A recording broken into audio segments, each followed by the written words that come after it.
You know, there's been times in my life where you talk all that and it sounds amazing, but there's been times in my life I haven't been able to afford to eat. 6 minutes of stoppage time. Christian Roberts is through and gets the goal that completes the turnaround for Bristol City. Wild scenes at Ashton Gate because they look down and out with 3 minutes to go. I'm Ake, and this is Talk To Ake. On this episode, I had the chance to speak with someone very special.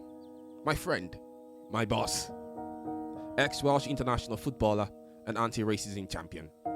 He played for Bristol, Exeter, Swindon, and Cardiff City. His life took a turn when alcohol set in. He lost money, friends, family. Didn't think I had a problem, so why would I want to stop? I thought it was positive. I thought I was all right. You know, I would have to say love at the time was just alcohol.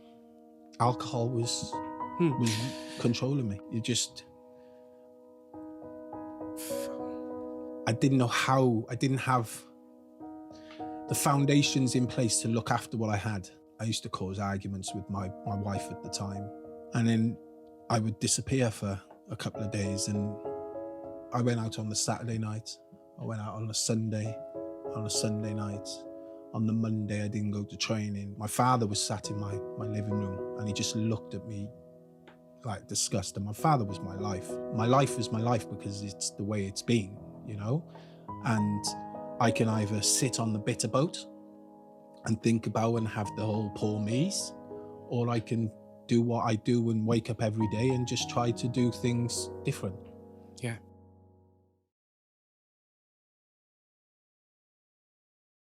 Thank you so much for being right here on the show. This is Talk To Ake. This is obviously in my first episode. This is a debut episode of Talk To Ake, and this is the podcast version of it. And I'm really excited because my first guest is really an amazing person. I mean, he's an ex-Welsh international footballer.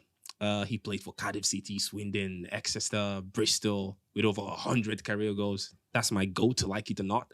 And he also worked as an anti-racism ambassador, worked in the prison, and he is now the project manager for Race Equality Charter in the University of South Wales.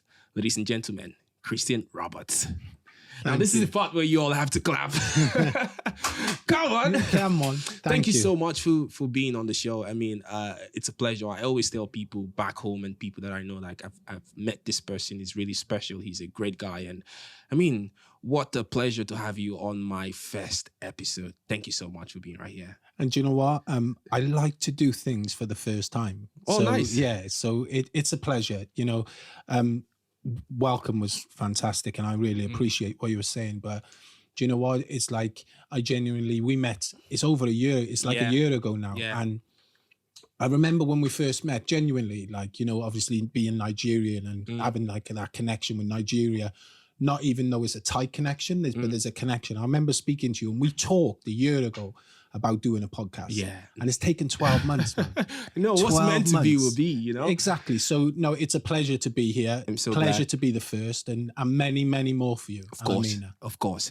Speaking about things being there when you want them to be there, I mean, you have like a very great, you know, career. You've got lots of stuff going on for you, from football to being an anti-racism ambassador to then working in the prison and you're now a project manager. I mean, growing up, did you see all of this coming? What was your childhood like? 100% no. I grew up in a really challenged area of Cardiff, Lamrumney, which in the 80s, it was tough. You know, I had a black mother, I had a white father, you know, I had a couple of little hustlers that we used to hustle, you know, and it was a hustle, you know. What's the hustle? What do you mean hustle? We, as a family, we had nothing, bro. Wow. We had nothing, you know, and it sounds crazy. And I wrote a book and I've said, you know, we used to eat Sunday meat to the amount of goals I scored.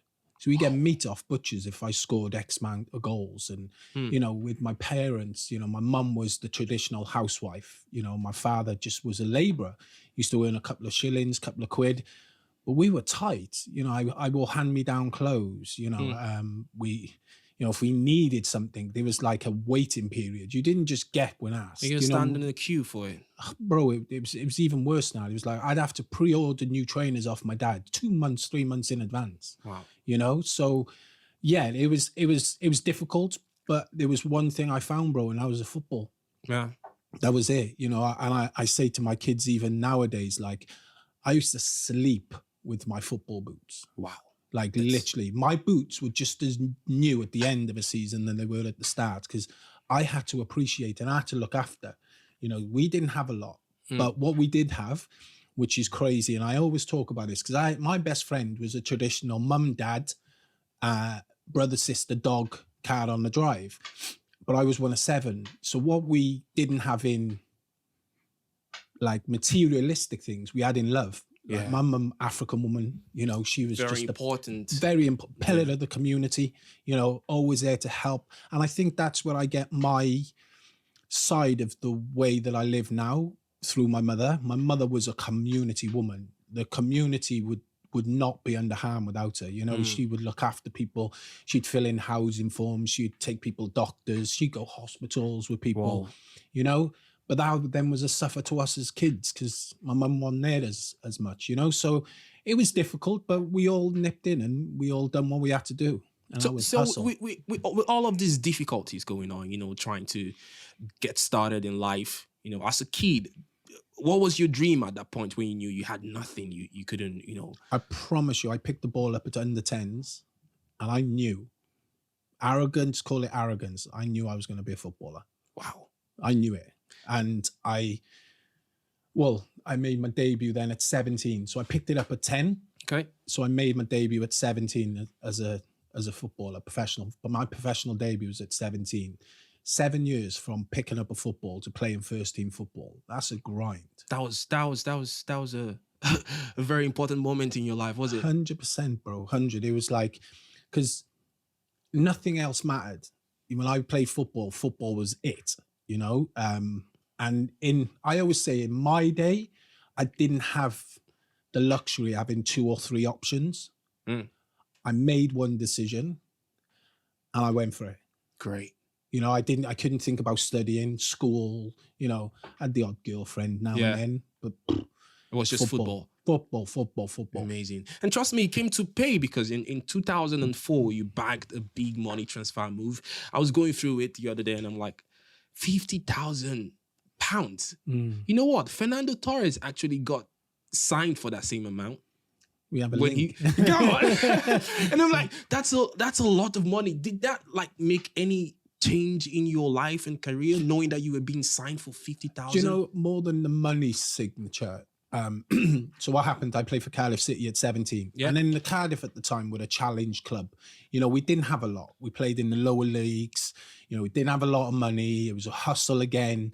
And then unfortunately, or fortunately, they let me go. So I went down to Exeter.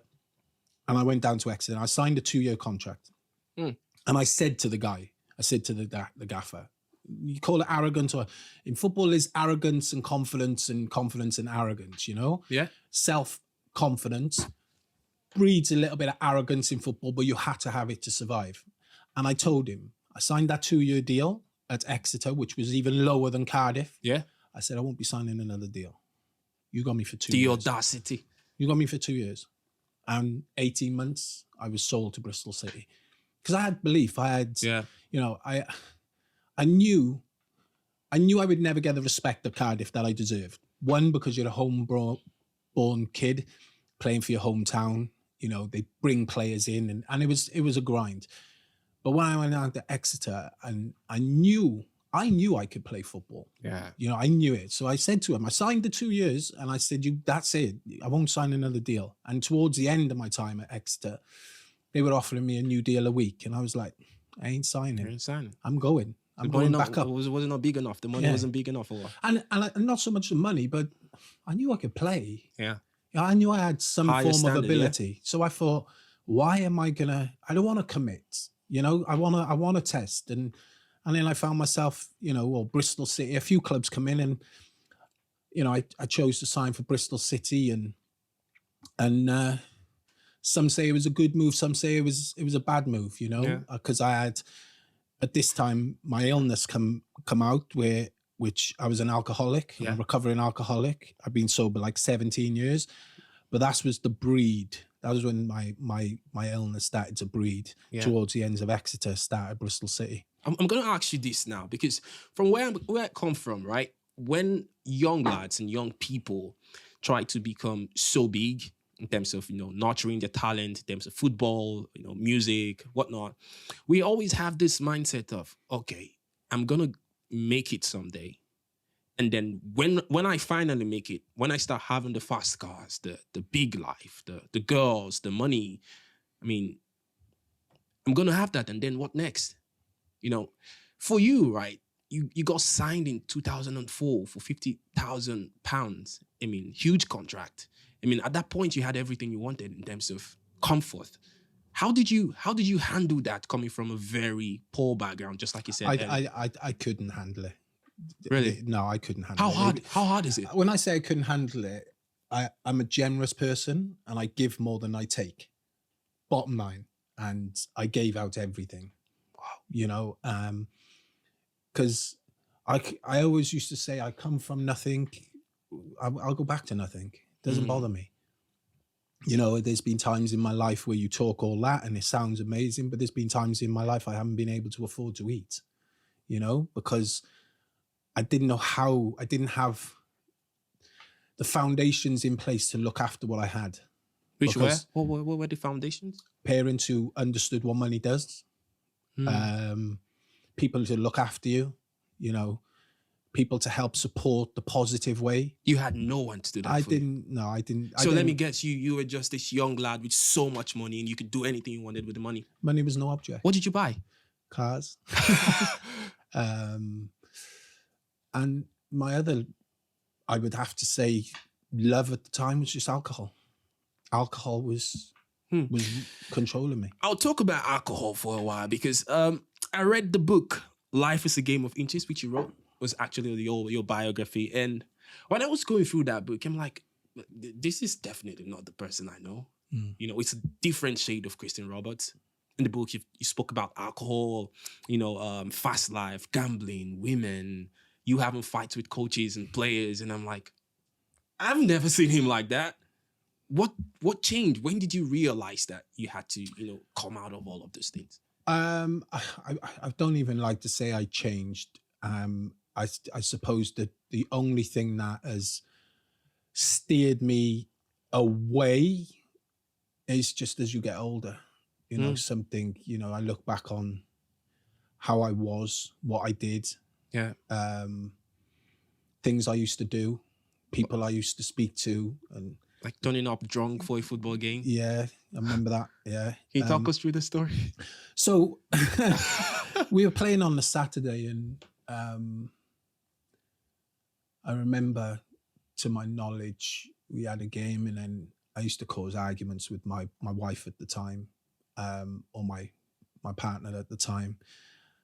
And then I would disappear for a couple of days and I went out on the Saturday night. I went out on a Sunday night. On the Monday, I didn't go to training. And I got home about 11 o'clock on the Tuesday from the Saturday night. And my father was sat in my living room and he just looked at me like disgusted. My father was my life, to be honest. And I just looked at it and I just went to bed. And I phoned the gaffer at the time, Danny Wilson, and just said I had family issues and, circumstances. And he was okay. And he said, just come and see me, in the morning, just before the game, sorry. And I just went across, sat down with Danny Wilson in the office and told him about, made up some story. And he said to me, he said, "Oh, do you think you can play tonight?" And you said yes. And every part of me just wanted to say no. But I said, yeah, I can play. And the ball was going in one direction. I was running in another, it was unbelievable. And he used to bring me off normally around 60, 65 minutes. So I was like, oh, cool. Do you know what I mean? Like, I've only got to do an hour. Anyone can do an hour running around. And it was one of the only games he left me on full time and it went into extra time. Do you reckon he knew what was going on? No, because he would have kicked me out of the club. Oh. Yeah, no. So you knew it was that dangerous and you did it still? I had no... Alcohol came before everything, kids. Alcohol came before everything? Everything. So how often did you have alcohol? How often a day? How often? Yeah. Probably 12 hours a day. every day. That's like a shift. Yeah, I'd go training, be in at 10 o'clock. I'd be home 1 o'clock in the pub, and then all day, all night. So I'm not a person that, take a look back at my life or the things I did in the past and go, oh, I regret this. I shouldn't have. Do you in any way sit down and think about it? I mean, your book, Life is a Game of Inches, and you look back at your story and say, oh, I would have changed some things. Do you ever regret anything? Yeah, not sending my oldest two to Welsh school. Why live with regrets? This is why I'm here today. We wouldn't have met if I didn't have the life I had. I wouldn't have been in positions of the things that I've done after football if I didn't have the life that I had. You've talked about working in prisons and working with youngsters with nothing, bro. Like, I had nothing. They have nothing with a capital N, working for Sky, working for Dame Kelly Holmes, experiencing different things, doing my own things, it's been, my life is my life because it's the way it's been, and I can either sit on the bitter boat and think about and have the whole poor me's, or I can do what I do and wake up every day and just try to do things different. Yeah, that's most important. You always say this to me and everyone, to do things differently, and I think that's a huge step for everyone listening. I mean, never take regrets and just do things differently. You never can tell. And I should be asking this, and I'm going to ask it. So I'm always talking about the book because it covers everything about you during your football career. And you said life is a game of inches. Are you still playing that game right now, or did you win the game? I wouldn't say I won any game. I wouldn't say I'm still playing a game. For me, my life is not about a game now. I have 4 kids. I have 2 young'uns. I have 2 adults. They've all been through their fair share of dealing with what I have been like as a father. Come good, come bad. Some good, different, in whatever. But now it's about, I don't know, maybe just being a part of something. Working with the university, is the job that I do. Is I don't do a lot for me anymore. It's not about me. I always talk about I've had my life. Now it's about giving back. It's about other people's. It's about my kids' opportunity. It's about, what I can do to try and transition some sort of difference. That's it. We had a conversation one time like that, and I'm like, oh, Christian, you had a very great career, and watching your videos on YouTube and all of that. And I'm like, why didn't you, after football, go into like coaching or being a pundit or sticking to football? Did it give you, like, I wouldn't say trauma, but did you want to just stay away from football? Because this is the first time I'm really having a conversation with you and you're talking football. Do you not like to talk about football and stuff like that? No, because I think there's many, many more things to life. There's, football has created and given me amazing opportunities. I can't say that I wouldn't be, or I didn't have the opportunities I didn't because of football. But when I retired from football, I knew I didn't want to go into coaching, and I said earlier on, I probably have my mother's side about helping people, about giving back. If you look in my life, when I was injured, I had support. When I went through my challenges with alcohol, I had support.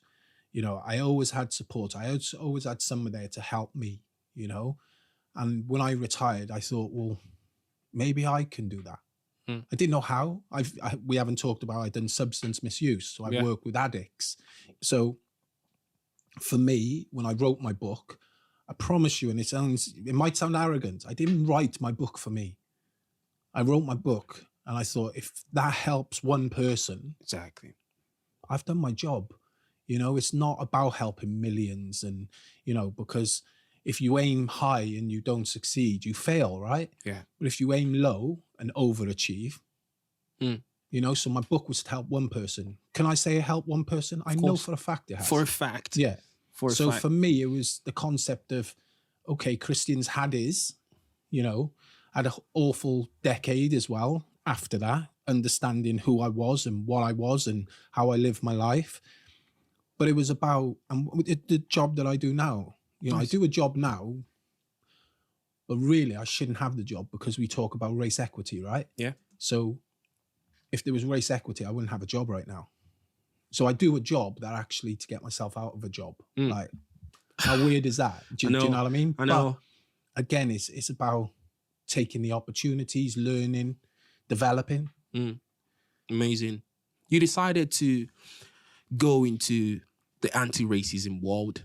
You know, you were involved with Give Racism the Red Card. I mean, why did you choose that aspect? To learn about my, you know, when I look about at my upbringing and with my mum and my mum's background and football and what is racism, and I just knew that term racism, it's not nice. Do you know what I mean? And then the chance was given to me to start doing a little bit of work with Show Racism the Red Card, and then I suppose the addict in me, it just took over. You know, I went from 4 hours a week to 50 hours a week. You know, challenging, raising awareness, giving people an opportunity to explore, you know, because we have to find an area where we can all talk about something in a safe, brave environment, right? So, and then it just became my life, you know, and then it just became my purpose. It became another opportunity, and it just started to run away with itself. And before I knew it, you know, I was working and all over the place, but I loved it in a sense. But did it help me? Did it somewhat give me a structure, a foundation? Probably not, you know, but I can't say that I wouldn't do it again. I love my time. You know, I went all over the UK, some different estates, communities, you know, getting to know different people and what is different. Do you know what I mean? Great. So yeah, it was a part of my life that was challenging, but also a good experience. Before we talk about your time in the prison, let's talk about family a bit. Now, you spoke about growing up and having a family that was going to do everything for you and to make sure you have what you wanted, but you didn't really come from a great, rich background.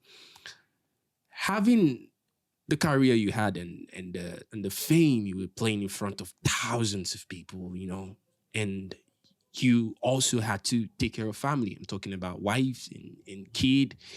How did your childhood play into this? Like having a family, coming from that background, having so much money at that time, sustaining your family, alcoholism. How did you put everything together? Was it very difficult for you? I wouldn't say difficult. I just knew that it wasn't just for me. What do you mean it wasn't just for you? The money wasn't for me, just for me, was it? It was, if I would like to say that I supported all my family with what I was about.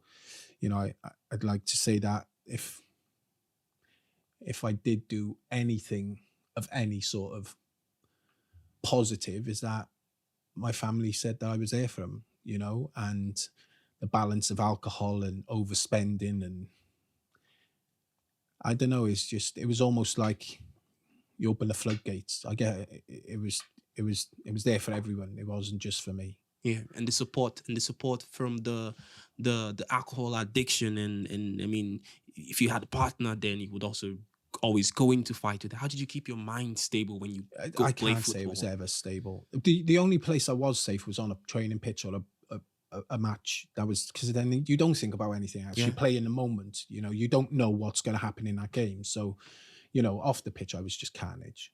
Did you ever think you were going to stop? What, drinking? Yeah, when you were.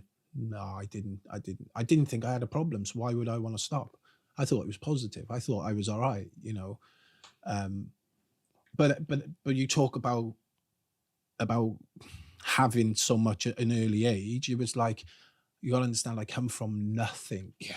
So like when I started, I suppose, of somewhat updating and getting bigger and better of different things like cars or houses or whatever, or experiences, you know, the value of things went up, you know, but I had a father who would knock it straight back down. You know, I remember buying a new car and when I bought my first watch, and my father just called me an idiot. Like to tell you a story. So when I signed for Bristol City, I had a Peugeot.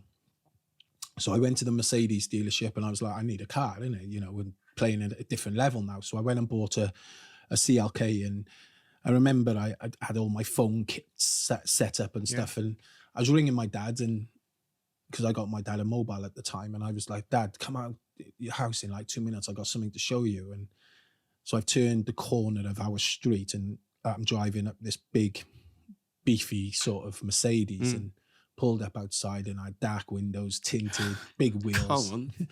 And my dad looked, I got out of the car, turned, I said, what do you think, Dad? And he just looked, and he just went, you're an idiot, and just turned around and walked back in. I was like, I went and followed him in. I was like, what do you want? He said, it's a piece of tin. It's a tin. Yeah. I was like, that is Mercedes. Like, come on, like, it's my first Mercedes. Yeah. Not even interested. Growing up now as a man, do you have any sort of understanding what he did at that time? Yeah, because it was about being aware of what you've got and how you need to use that to make sure you can look after it, right? Yeah. I remember when I showed him my first Rolex that I bought for myself, and he was just like, there was just not an interest. Yeah. And I'll tell you a story. I'll tell you the truth now, and this is the truth. When my father died, he had one pair of jeans, 2 pairs of trousers, a suit, two shirts, a jumper, a jacket, a pair of shoes, and a pair of trainers. That's all. That's all. Wow. Well, his legacy was that's all that matters. It just showed that he didn't do anything excess. He had what he needed, and he needed to look after the family. Yeah. And maybe I was just too young to understand that at the time. But now I see myself saying certain things that my father would say, doing certain things my father would do. And maybe it's just because I'm getting older and things are changing, and you got to be more aware. Great. Great. If I want to go deep down into your life, we could be here for days. And I'm loving the conversations, to be fair, because I'm getting to understand some certain things now. Speaking about your dad, I have a dad like that as well, that he never gets impressed about anything, And sometimes I want to understand that it's not because they don't really like what we're doing or like what I'm doing. Maybe it's because I'm not seeing what they're saying. There's an African saying that says, what a father sees sitting down, even if you climb to like a high building or a tall tree, you never see it. So I'm always going by that. I'll get mad. I'm like, look, I just achieved this. You're not excited. So I just say, okay, you're sitting down. I'm on the high tree. You can see it. I can see it. And speaking to you about this now, I totally understand that. You moved into prison afterwards. Why did you? Is it that you just sit down and I'm like, okay, what can I do now? Let's go to the prison. It's funny because what happened when I retired from football and I then got involved with show racing the red card, my mum died in 2014. And a lot of the work when I was working with show racing the red card was reminiscing about my mum, talking about my mum and, things that my mum, sort of, I wouldn't say taught me, but I was aware of. And my mum died, and I just remember thinking to myself, I need to move out of this. I need a little bit of a break. And I just thought, like, why not? Why not go and maybe with all the experiences and life experiences, I have, just maybe I could make a difference. Again, it was a long shot. It was about give back, genuinely about give back. And, there's a sort of negative sort of connection with working in prisons. And, people say, why would you want to do that? Because we're human beings, bro. We all make mistakes. Of course. Some make bigger mistakes than others. But, if one thing I can do that could support and help somebody, with what I do could help, then why not? Why not? That's amazing because people don't see the effect of helping others, even if you don't get the reward out of it. It's what your purpose is, though, isn't it? It's like, what are we here for? The concept of I've had one life as a footballer and I lived that lifestyle to the maximum and I abused that. But also it's like some of these people and youngsters that I work with just want someone to listen to them. Yeah. You know, it's amazing. You think of the prison, right? Do you know people in prison don't open doors, bro? They have doors. They don't open the door. So they never open the door when they're in prison. I'm trying to understand what you mean by they don't open. So they don't open a door. So the cell is always open for them. Okay. The room that they go into next is always open for them. Oh, okay. So that little bit of pleasure of opening the door. Okay. You know, because I used to get pleasure by opening doors for people because it's an act of kindness. It's a bit of respect. Youngsters and people in prison. So for the length of time they're in prisons, they never have a door open. They don't open a door. Everything is done for them. Everything is taught and given, almost done for them. They don't do anything for themselves. So they, you know, you talk of rehabilitation and stuff like that. It's like we could go into detail and depth about prisons, but it started to like just hit how much is taken from somebody when they're in prison. How much, like, you know, when they go for food, their food is just chucked at them. Like, don't get me wrong, there is some serious things that's happening in this world. And do I believe in prisons? I believe in rehabilitation. And there is certain circumstances that prison should be adhered to, right? Yeah. But like, bro, I've seen some of the craziest things happen in prisons. Like what? What would I say is the craziest thing you've seen? The craziest, I've watched someone get hot watered. So hot watered is kettled hot water, salt, sugar in, dashed in someone's face. Oh, terrible. But you can't, when you try and get the water, you're taking skin off, bro. Horrendous. I've watched people go with things and fights break out over nothing. You know, the way certain officers have treated people and the sheer lack of respect, because to them they're criminals, so they need to be, it's almost like they need to be treated as animals because they've done wrong. So what do people really need to understand about prison? What do you think we really need to understand about prison? That if we're going to try to use this term of rehabilitation, we got to start treating people like human beings. And that's in all aspects of life. You know, when a human being is treated, when you treat somebody like a human being, it's like this concept of you got to earn my respect. I don't agree with that. So I give the respect from the start, but you can lose the respect. Fantastic. Why have you got to earn it? Why not have it? And if you lose it, it's down to you why you lose it. You know? So it's like there's a massive overlapping sort of understanding that because they've done wrong, well, they need to be treated like rubbish. I just don't agree with that. Scary, you know. Prison has always been one of the most frightening things I've ever thought about, because you get locked in, you don't see proper light, and you don't get to do what you have to do. Wait till that door's closed after you. When you go into your cell. So what if you're claustrophobic? Deal with it. There's no deal with it. Everything is deal with it. I don't like the food. Deal with it. These clothes don't fit. Deal with it. I need some soap. Deal with it. Do you see what I'm saying? It's like you just. I'm just gonna go further now because I don't want to keep you here for so long. I'm enjoying the conversation. I wish we had all day for this, but yeah, I just want to ask you this. You know, considering all that you've done in your career, in your life, you've gone through football to prison, anti-racism, you now work in the university. How do you compare 20 years ago and now? I mean, the lifestyle, the fame. You told me a story about working on was it somewhere in Cardiff with Craig Bellamy, and you couldn't even have 2 seconds for yourself to breathe, and everyone is coming to take autograph and stuff like that. Do you enjoy the peace you have now? Do you miss any of the celebrity lifestyle? The only thing I miss about football is the changing room. the bantering and the laugh. And, you know, you talk about an era where, you know, I played was a lot different to football now. You know, I haven't played since 2008. So you're talking what, nearly 15 years ago, something like that. So for me, that's the only thing I miss about football. I don't miss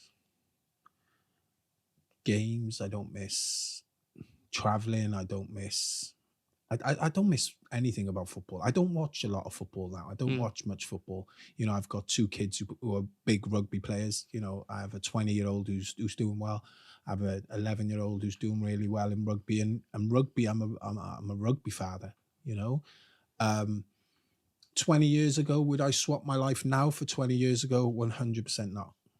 No. That's it. No, I'm happy in where I am, what I'm doing, what I'm about. Don't get it all right, you know. I get a lot of things wrong, you know. But for me, it's a lot calmer. You know, it's a lot calmer than what my life has been like. Thank you so much, Christian, for being on the podcast. I mean, it's been amazing sharing this time with you, and I believe we could do more and more of this.